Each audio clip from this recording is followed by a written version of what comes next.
206 എല്ലുകൾ ചേർന്നിട്ടുള്ളതാണ് നമ്മുടെ ഒരു ശരീരം എന്ന് പറയുന്നത്. ഈ എല്ലുകൾ എന്ന് പറയുമ്പം ഒരുപാട് ഫങ്ഷൻസ് ആണ് നമ്മുടെ ശരീരത്തിൽ ചെയ്യുന്നത്. നമ്മൾ നടക്കാൻ സഹായിക്കുന്നത്, നമുക്ക് ഓടാൻ സഹായിക്കുന്നത്, വെയിറ്റിൽ എന്തെങ്കിലും ഒരു വസ്തു നമ്മൾ എടുത്തു കഴിഞ്ഞാലും നമുക്ക് നടുവിന് ഒരു വേദന അനുഭവപ്പെടാം. യൂറിൻ ഇങ്ങനെ കണ്ടിന്യൂസ് ആയിട്ട് പോയിക്കൊണ്ടിരിക്കുന്നു, അല്ലെങ്കിൽ ബ്ലാഡർ ഡിസ്ഫങ്ഷൻ കാരണം രാത്രി കാലങ്ങളിൽ ഇങ്ങനെ ഇടയ്ക്കിടയ്ക്ക് ടോയ്ലറ്റിൽ പോകേണ്ട പ്രശ്നങ്ങൾ ഉണ്ടാവുന്നു. ഹോമിയോപ്പതിയിൽ ഇത്തരം നടുവേദന പ്രശ്നങ്ങൾക്ക് ഒരുപാട് മെഡിസിൻസ് അവൈലബിൾ ആണ്. അർണിക്ക, റെസ്റ്റോക്സ്, അതേപോലെ തന്നെ ബെല്ലിസ്പെർനിസ്, ലെക്കനാന്തസ് പോലത്തെ ഒരുപാട് മെഡിസിൻസ് അവൈലബിൾ ആണ്.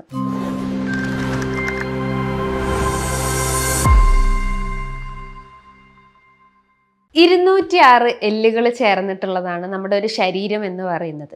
ഈ എല്ലുകൾ എന്ന് പറയുമ്പം ഒരുപാട് ഫങ്ഷൻസ് ആണ് നമ്മുടെ ശരീരത്തിൽ ചെയ്യുന്നത്. നമ്മൾ നടക്കാൻ സഹായിക്കുന്നത്, നമുക്ക് ഓടാൻ സഹായിക്കുന്നത്, ഒരു സാധനം എടുത്തു വെക്കാൻ സഹായിക്കുന്നത്, എല്ലാം ഈ ഒരു നമ്മുടെ ശരീരത്തിൽ ഉണ്ടാവുന്ന ഈ ഒരു ബോണിനാണ്.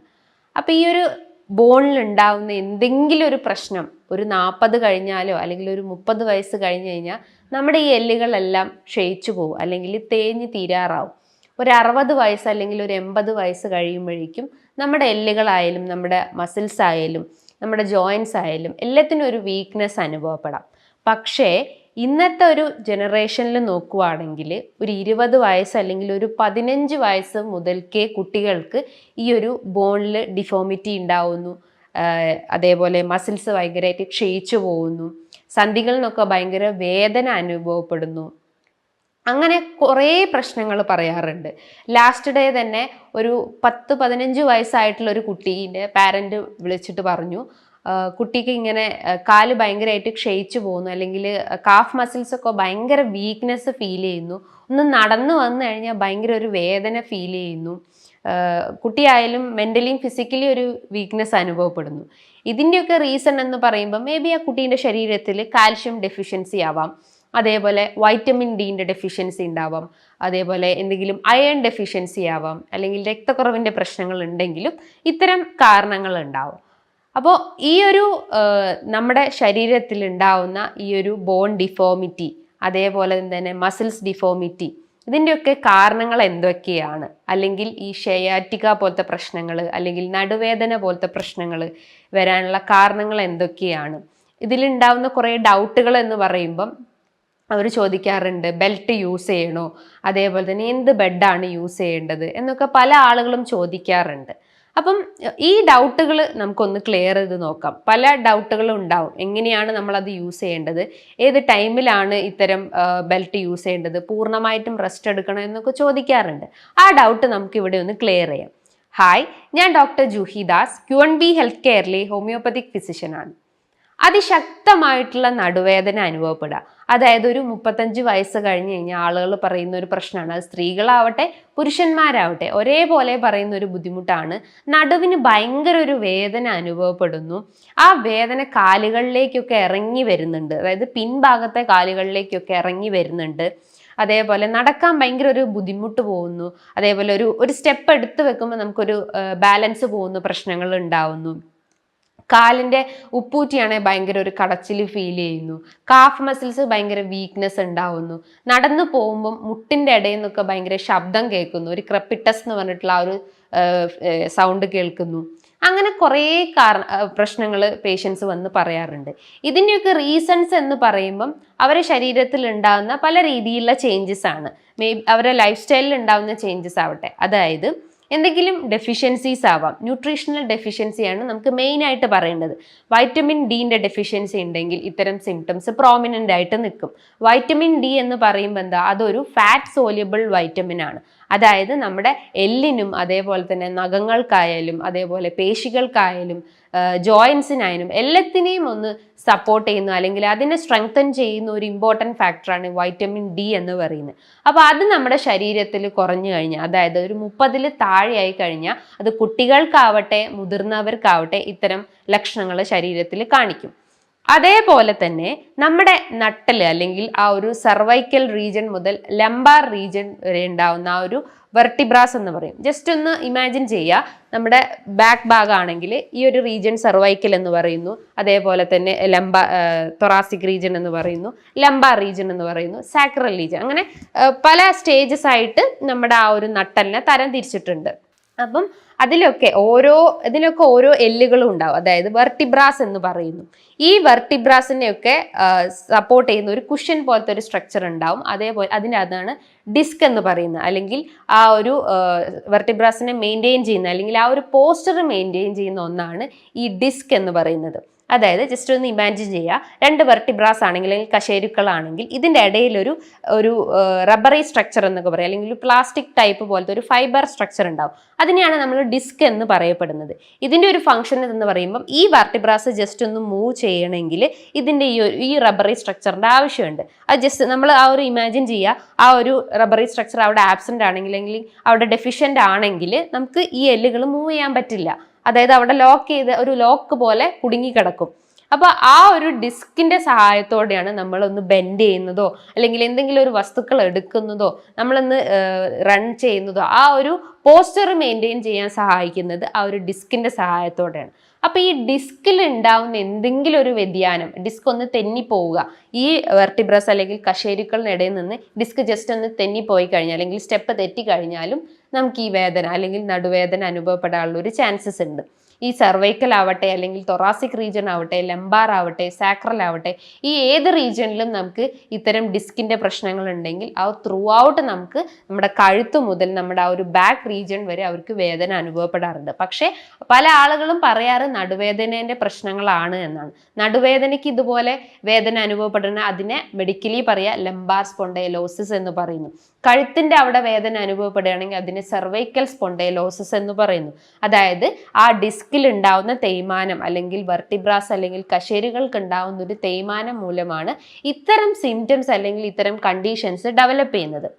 അതേപോലെ തന്നെയാണ് മറ്റൊരു പ്രധാനപ്പെട്ട ഒരു കാരണം എന്ന് പറഞ്ഞു കഴിഞ്ഞാൽ, ഇത്തരം നടുവേദന അല്ലെങ്കിൽ കഴുത്തുവേദന വരാനുള്ള കാരണങ്ങൾ എന്ന് പറയുമ്പം നമ്മൾ കൃത്യമായിട്ട് ഒരു പോസ്റ്റർ മെയിൻറ്റെയിൻ ചെയ്തിട്ടില്ലെങ്കിൽ, നമ്മൾ എവിടെയെങ്കിലും ഒന്ന് ഇരിക്കുവാണെങ്കിൽ, ഒടിഞ്ഞു കുത്തി ഇരിക്കുവാണെങ്കിൽ നമുക്കൊരു വീക്ക്നെസ് അനുഭവപ്പെടാം, അല്ലെങ്കിൽ ഒരു വലിഞ്ഞു മുറുങ്ങുന്ന പോലെ ഒരു ഫീലിംഗ് ഉണ്ടാവും. നമ്മൾ ആ ഒരു ഇങ്ങനെ കർവേച്ചർ പോലെ ഇരുന്ന് കഴിഞ്ഞാൽ, അത് ത്രൂ ഔട്ട് അങ്ങനെ ഇരുന്ന് കഴിഞ്ഞാൽ നമുക്ക് മുതുകിനായാലും അതേപോലെ തന്നെ ബാക്ക് മസിൽസിനായാലും ഭയങ്കര ഒരു ബലക്ഷയം ഉണ്ടാവാനുള്ള ഒരു ചാൻസസ് ഉണ്ട്. അപ്പം നമ്മൾ ആ ഒരു പോസ്റ്റർ എപ്പോഴും മെയിൻറ്റെയിൻ ചെയ്യാൻ ശ്രമിക്കുക. പല രീതിയിലുള്ള ഗാഡ്ഗറ്റ്സ് നമ്മൾ യൂസ് ചെയ്യാറുണ്ട്. അതായത് മൊബൈൽ ഫോൺസ്, കമ്പ്യൂട്ടേഴ്സ്, പല ഇലക്ട്രോണിക് ഉപകരണങ്ങൾ നമ്മൾ യൂസ് ചെയ്യാറുണ്ട് ഡേ ബൈ ഡേ.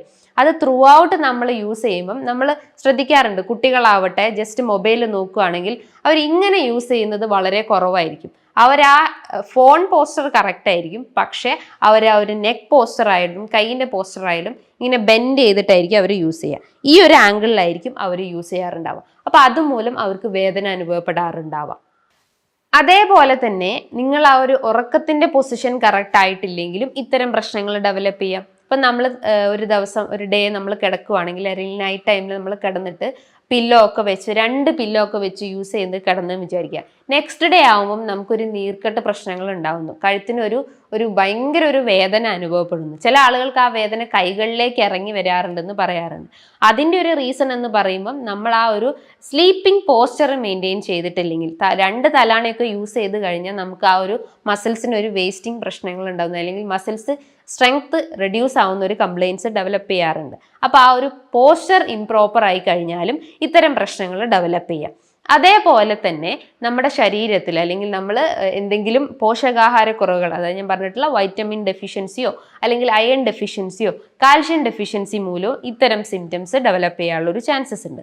അതേപോലെ തന്നെ നിങ്ങൾക്ക് എന്തെങ്കിലും അതിശക്തമായിട്ടുള്ള എന്തെങ്കിലും വെയിറ്റ് നമ്മൾ എടുത്തു കഴിഞ്ഞാൽ, അല്ലെങ്കിൽ വെയിറ്റുള്ള എന്തെങ്കിലും ഒരു വസ്തു നമ്മൾ എടുത്തു കഴിഞ്ഞാലും നമുക്ക് നടുവിനൊരു വേദന അനുഭവപ്പെടാം. അപ്പം നമ്മൾ വെയിറ്റ് എടുക്കുമ്പോൾ ശ്രദ്ധിക്കേണ്ട ഒരു കാര്യം എന്ന് പറഞ്ഞാൽ, നമ്മൾ ആ ഒരു പ്രഷർ എപ്പോഴും ബാക്ക് റീജിയനിലോട്ടേക്ക് കൊടുക്കുന്നതിന് പകരം ഈക്വലി അത് ഡിവൈഡ് ചെയ്യാൻ ശ്രമിക്കുക. നമ്മളൊരു വസ്തു എടുക്കുകയാണെങ്കിൽ തന്നെ നമ്മൾ ബെൻഡ് ചെയ്യുമ്പം നമ്മളെ ഈ ഒരു നീ മസിൽസ് ആയാലും അല്ലെങ്കിൽ 2 കാൽമുട്ടിനും ആ ഒരു പ്രഷർ കൊടുക്കാൻ ശ്രമിക്കുക. ഒന്ന് ബെൻഡ് ചെയ്തിട്ട് ഒരു വസ്തു എടുക്കുകയാണെങ്കിൽ നമ്മൾക്ക് ആ ഒരു വേദനേൻ്റെ ആ ഒരു ഇൻറ്റൻസിറ്റി നമുക്ക് റെഡ്യൂസ് ചെയ്യാൻ പറ്റുന്നതാണ്. അതേപോലെ തന്നെ മറ്റൊരു പ്രധാനപ്പെട്ട ഒരു റീസൺ എന്ന് പറയുമ്പം നമുക്ക് ഇത്തരം വേദന വരാനുള്ള ഒരു കാരണം എന്ന് പറഞ്ഞു കഴിഞ്ഞാൽ നമ്മുടെ ആ ഒരു കശേരുക്കൾ അല്ലെങ്കിൽ എല്ലുകൾക്ക് ഉണ്ടാവുന്ന തേയ്മാനം, അല്ലെങ്കിൽ നമ്മൾ മുൻപ് ഏതെങ്കിലും കുഞ്ഞായിരിക്കുന്ന സമയത്ത് വീണിട്ടുണ്ടാവും. അപ്പൊ അതുമൂലവും ആ ഒരു ഹിസ്റ്ററി ഉണ്ടെങ്കിലും നമുക്ക് ഇത്തരം വേദനകൾ വരാനുള്ള ഒരു ചാൻസസ് ഉണ്ട്. അതേപോലെ നിങ്ങളെ പൂർവികർക്ക്, അതായത് അച്ഛനോ അമ്മയ്ക്കോ അല്ലെങ്കിൽ ഗ്രാൻഡ് പാരൻസിനോ ഒക്കെ ഇത്തരം ഡിസ്ക് പ്രശ്നങ്ങളോ അല്ലെങ്കിൽ എല്ലിലും തേയ്മാനം പ്രശ്നങ്ങളോ ഒക്കെ ഉണ്ടെങ്കിലും അതുമൂലം അതിൻ്റെ ഒരു 70% നമ്മുടെ ശരീരത്തിലേക്ക് ഹെറിഡിറ്ററി ചാൻസസ് ആയിട്ടുള്ള വളരെ കൂടുതലാണ്. അതേപോലെ തന്നെ ഏജിങ് പ്രോസസ്സിൻ്റെ ഭാഗമായിട്ടും അല്ലെങ്കിൽ ഒരു 45 വയസ്സ് കഴിഞ്ഞ ആളുകളിലൊക്കെ ആയാലും ഇത്തരം പ്രശ്നങ്ങൾ ഡെവലപ്പ് ചെയ്യാനുള്ള ഒരു ചാൻസസ് ഉണ്ട്. അതേപോലെ നിങ്ങൾ ക്രോണിക് സ്മോക്കേഴ്സ് ആണെങ്കിൽ, അതായത് കണ്ടിന്യൂസ് ആയിട്ട് ഒരു 10 to 12 സിഗരറ്റ്സ് ഒക്കെ സ്മോക്ക് ചെയ്യുന്ന ആളുകൾക്കും ഇത്തരം പ്രശ്നങ്ങൾ ഡെവലപ്പ് ചെയ്യാനുള്ള ഒരു ചാൻസസ് ഉണ്ട്. അതേപോലെ എന്തെങ്കിലും മറ്റ് അഡിക്ഷൻസ് ആയിട്ടുള്ള ആൽക്കഹോളിക് അഡിക്ഷൻസ് ഉണ്ടെങ്കിലും അതുമൂലവും ഇത് അസുഖങ്ങൾ അഗ്രവേറ്റ് ചെയ്യാനുള്ള ഒരു ചാൻസസ് ഉണ്ട്. അപ്പം ഇത്തരം കാരണങ്ങളാണ്, അല്ലെങ്കിൽ ഈ പറഞ്ഞിട്ടുള്ള റീസൺസ് ആണ് നമുക്ക് ഇത്തരം നടുവേദന പ്രശ്നങ്ങൾ അല്ലെങ്കിൽ കഴുത്തിൻ്റെ വേദനകൾ, കാലിൻ്റെ വേദനകളൊക്കെ ഡെവലപ്പ് ചെയ്യുന്നതിൻ്റെ റീസൺസ് എന്ന് പറയും. അപ്പോൾ പല ആളുകളും ചോദിക്കാറുണ്ട്, ഈ നടുവേദന വന്നു കഴിഞ്ഞാൽ നമ്മൾ ബെൽറ്റ് യൂസ് ചെയ്യണോ, അല്ലെങ്കിൽ പൂർണ്ണമായിട്ട് ഒരു ബെഡ് റെസ്റ്റ് ആണോ അതിന് വേണ്ടത്, അല്ലെങ്കിൽ എന്തെങ്കിലും ഹോട്ട് അപ്ലിക്കേഷൻസ് അല്ലെങ്കിൽ കോൾഡ് അപ്ലിക്കേഷൻസ് കൊടുത്തു കഴിഞ്ഞാൽ ഇത്തരം വേദനകൾ കുറയാറുണ്ടോ? അവർ ശ്രദ്ധിക്കേണ്ട ഒരു കാര്യം അല്ലെങ്കിൽ ഫോക്കസ് ചെയ്യേണ്ട കാര്യങ്ങൾ എന്ന് പറയുമ്പം, നിങ്ങൾക്ക് പെട്ടെന്ന് ഉണ്ടാവുന്ന ഒരു ഇഞ്ചുറി ആണെങ്കിൽ നിങ്ങൾ ഒരു ഐസ് പാക്ക് ആണ് സജസ്റ്റ് ചെയ്യേണ്ടത്. അതായത് പെട്ടെന്നൊന്ന് കാലൊന്ന് ഉളുക്കി പോയാലോ അല്ലെങ്കിൽ ഒരു സ്പ്രെയിനൊക്കെ സംഭവിച്ചു കഴിഞ്ഞാൽ നിങ്ങൾക്ക് ഐസ് പാക്ക് യൂസ് ചെയ്യാം.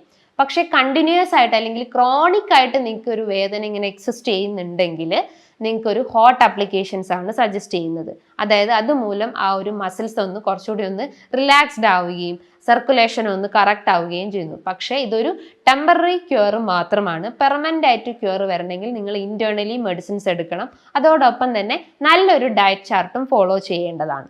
അതേപോലെ പ്രൊലോങ്ഡ് ആയിട്ട് നിങ്ങൾക്ക് ബെഡ് റെസ്റ്റ് വേണമെന്ന് ചോദിക്കാറുണ്ട്. നിങ്ങളിങ്ങനെ കണ്ടിന്യൂസ് ആയിട്ട് ബെഡ് റെസ്റ്റ് ചെയ്ത് കഴിഞ്ഞാൽ നിങ്ങളെ മസിൽസ് വീക്ക് ആവുകയാണ് ചെയ്യുന്നത്. അതുമൂലം നിങ്ങൾക്ക് ബെഡ് സോർ പ്രശ്നങ്ങൾ ഉണ്ടാവുന്നത്, അൾസർ പ്രശ്നങ്ങളിലേക്കൊക്കെ ചാൻസസ് വളരെ കൂടുതലാണ്. അപ്പോൾ നിങ്ങൾ കണ്ടിന്യൂസ് ആയിട്ട് റെസ്റ്റ് ചെയ്യുന്നതിന് പകരം ഒരു ടൈം പീരീഡ് വെച്ചിട്ട് നിങ്ങൾ റെസ്റ്റ് ചെയ്യുന്നതാണ് കുറച്ചുകൂടി ബെറ്റർ ആയിട്ടുള്ള ഒരു കാര്യം. അതേപോലെ തന്നെ നിങ്ങൾക്ക് ബെൽറ്റ് യൂസ് ചെയ്യാമോ എന്ന് ചോദിക്കാറുണ്ട് പല ആളുകളും. അപ്പോൾ ബെൽറ്റ് യൂസ് ചെയ്യേണ്ട ആളുകൾ എന്ന് പറയുമ്പം നിങ്ങൾക്ക് എന്തെങ്കിലും ഡിസ്ക് തെന്നിപ്പോയ ആളുകൾ, അല്ലെങ്കിൽ എന്തെങ്കിലും ഫ്രാക്ചർ പ്രശ്നങ്ങളുള്ള ആളുകൾ, അല്ലെങ്കിൽ ഡിസ്ക് ജസ്റ്റ് ഒന്ന് തെറ്റിപ്പോയിട്ടുള്ള ആളുകളൊക്കെ ആണെങ്കിൽ അവർക്ക് ഈ ഒരു ബെൽറ്റ് യൂസ് ചെയ്യാം. പക്ഷെ അത് കണ്ടിന്യൂസ് ആയിട്ട് യൂസ് ചെയ്യരുത്. ഒരു ടൈം പീരീഡ് കഴിഞ്ഞ് നിങ്ങൾ അത് റിലീസ് ചെയ്യേണ്ടതാണ്. ഇപ്പോൾ കുറച്ചുകൂടി യങ് ഏജിട്ടുള്ള ആളുകളൊക്കെ ആണെങ്കിൽ ബെൽറ്റ് യൂസ് ചെയ്യാമോ എന്ന് ചോദിക്കാറുണ്ട്. പക്ഷെ നിങ്ങൾ അങ്ങനെ കണ്ടിന്യൂസ് ആയിട്ട് യൂസ് ചെയ്യുന്നത് കഴിവതും കുറയ്ക്കാൻ ശ്രമിക്കുക. അത് നിങ്ങളെ മസിൽസിൻ്റെ ആ ഒരു സ്ട്രെങ്ത് റെഡ്യൂസ് ചെയ്യുന്നതാണ് ചെയ്യുന്നത്. മസിൽസിൻ്റെ സ്ട്രെങ്ത് റെഡ്യൂസ് ആയി കഴിഞ്ഞാൽ ഇത്തരം പ്രശ്നങ്ങൾ വർദ്ധിക്കുക അല്ലാതെ അത് റെഡ്യൂസ് ചെയ്യുന്ന രീതിയിലേക്ക് വരാറില്ല. അപ്പം ബെൽറ്റ് യൂസ് ചെയ്യുന്നത് കഴിവതും റെഡ്യൂസ് ചെയ്യുന്നതാണ് കുറച്ചുകൂടി ബെറ്റർ ആയിട്ടുള്ള ഒരു കാര്യം.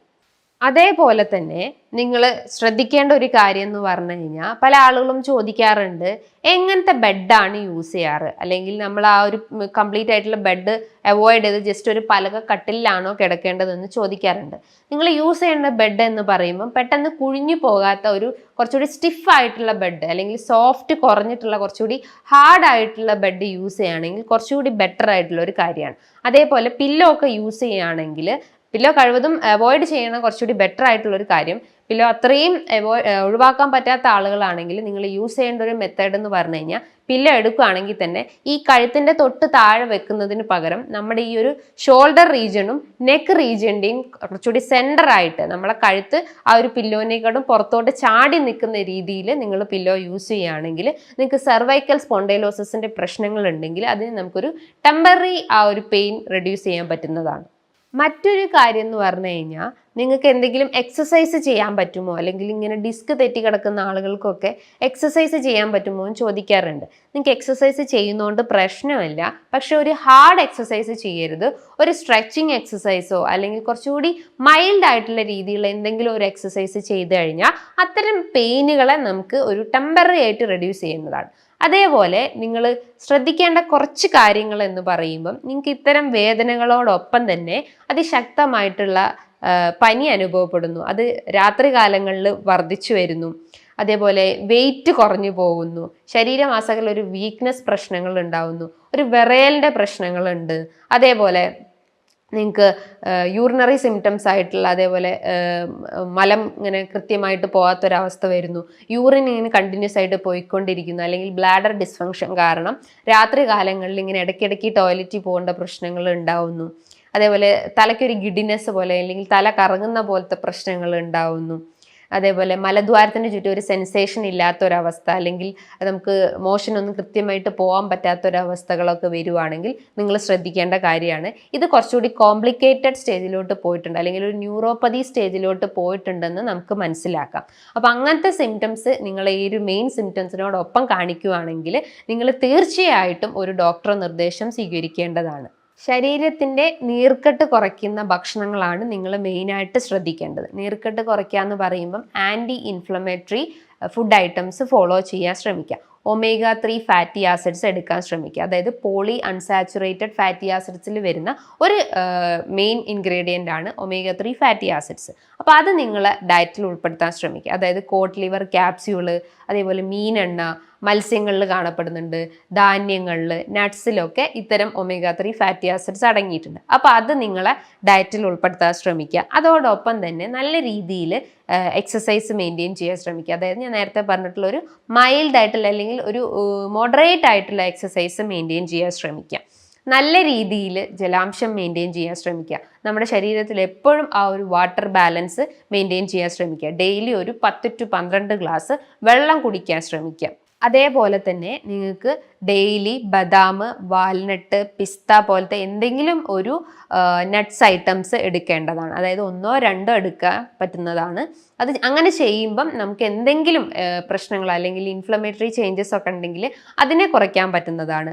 അതേപോലെ ഗ്രീൻ ടീ നിങ്ങൾക്ക് ഫോളോ ചെയ്യുന്നത് ഏറ്റവും ഇമ്പോർട്ടൻ്റ് ആയിട്ടുള്ള ഒരു കാര്യമാണ്. നിങ്ങൾ ഡെയിലി പഞ്ചസാര ഇട്ടിട്ട് ചായ കുടിക്കുന്നതിന് പകരം നിങ്ങൾ വിത്തൗട്ട് ഷുഗർ ഈ ഗ്രീൻ ടീ കുടിക്കുകയാണെങ്കിൽ ഇത്തരം ഇൻഫ്ലമേറ്ററി ചേഞ്ചസ് ഉണ്ടെങ്കിൽ അതിനെ റെഡ്യൂസ് ചെയ്യുന്ന ഒരു മെയിൻ ഇൻഗ്രീഡിയൻ്റ് ആണ് ഈ ഗ്രീൻ ടീ എന്ന് പറയുന്നത്. അപ്പോൾ ഈ കാര്യങ്ങളൊക്കെ നിങ്ങളൊന്ന് ശ്രദ്ധിച്ച് കഴിഞ്ഞാൽ നിങ്ങൾക്ക് ഇത്തരം പ്രശ്നങ്ങളെ നമുക്ക് പൂർണ്ണമായിട്ടും റെഡ്യൂസ് ചെയ്യാൻ പറ്റുന്നതാണ്.